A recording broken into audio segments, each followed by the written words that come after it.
Richard Fitzwilliams, a film critic, joins us live from London. Thanks for joining us. So what does this deal mean for the screenwriters? Will they get the residuals that they're looking for from streaming platforms?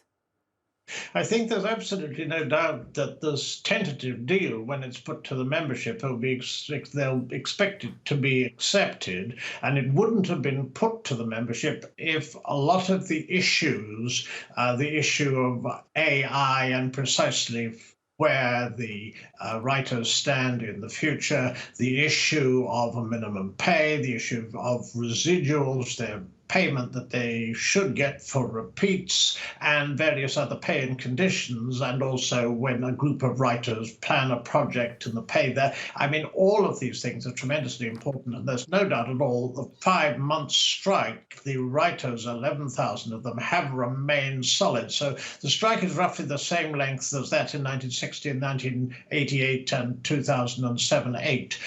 But what seems to be so significant too, of course, is that the actors remain on strike. And as I say, the strike has been solid. So one would expect, hopefully, this deal will be accepted. And hopefully it is what the writers wanted, because, of course, Hollywood has shut down. It has indeed shut down. So if this deal does in fact stick, then how fast do you think Hollywood will move to get production moving? And when could we see shows that haven't been on air potentially come back on air, and especially things like live events and award ceremonies?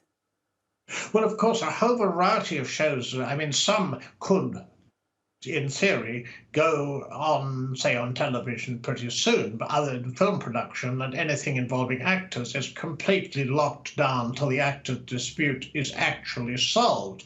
I mean, the issue of how much the studios have, because they must have thought that they could fight both the writers and the actors, how much they have in the pipeline, I mean, that is the question mark. And as the strikes drag on, and the actors' strike began in May, they're very long periods of time, so they will have less in the pipeline. Important films have shut down, from Wicked, Gladiator, to all sorts of movies involving actors. And of course, the actors cannot promote anything whilst the strike remains. So, and also, one must bear in mind the numbers of people affected and the effect on the economy. I mean, florists, restaurateurs, a whole variety of jobs linked to the creative industries have been affected by this. So it's in everyone's interest. And also, of course, the public seeing the support that the actors and writers have got from big names, I mean, that too is significant. So Hollywood is obviously definitely big money. As you were saying, nothing can happen without both the writers and the actors. So do you think the studio is actually going to value both actors and writers more? I mean, as you were saying, it's cost them absolutely billions.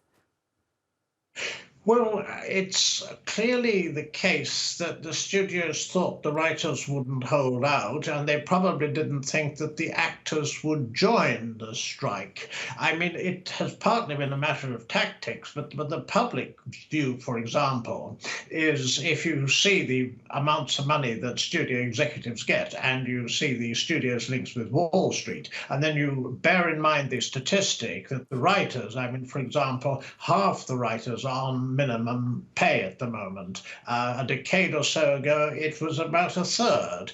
There's no doubt that obviously the big names in Hollywood always will draw enormous salaries, but this is a strike for those who are medium paid, and also most particularly those who are low paid. And there's been solidarity against the studios, and the fact that top executives were recently joining in the negotiations showed obviously that the studios realized that so far as the writers are concerned, this is time to settle. And I would suggest, so far as the actors are concerned, to get things moving again so that a whole variety of jobs can open up as well, as I mentioned, it's very important that the studios settle on and I would suggest settle mainly on the terms that the actors want. There's a tremendous amount of concern, for example, about AI and what this means for your image and in future years and so on, and that's got to be settled, because some jobs simply wouldn't exist in months and years to come if it wasn't.